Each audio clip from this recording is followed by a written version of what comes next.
இரட்சகராம் இயேசுவின் நாமத்தில் உங்கள் யாவருக்கும் என் அன்பின் வாழ்த்துக்கள். சமாதானமாய் இருக்கும்படிக்கு அழைத்திருக்கிறார்.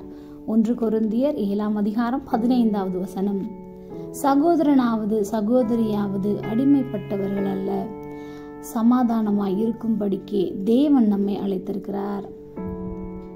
நம் இருதயத்தில் சமாதானத்தை கெடுக்கும்படியான பல சூழ்நிலைகளை சந்திக்கின்றோம்.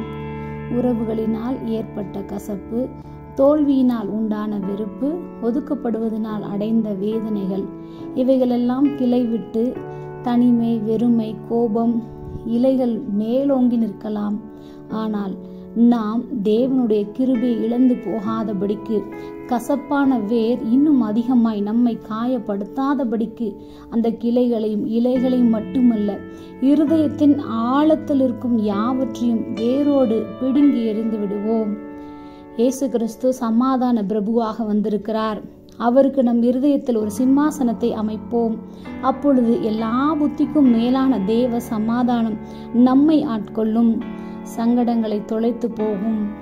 சமாதானமாய் வாழ அழைத்தவரை நாம் சார்ந்து கொள்வோம். ஜெபம். அன்பின் பரமதகப்பனே, எப்பொழுதும் எங்களோடு கூட இருக்கிறவராகவே இருக்கிறவரே, நாங்கள் அடிமைகளாய் இல்லாதபடிக்கு சமாதானத்தின் தேவனாய் நீர் எங்களை அழைத்ததற்காய் நன்றி செலுத்துகிறோம்.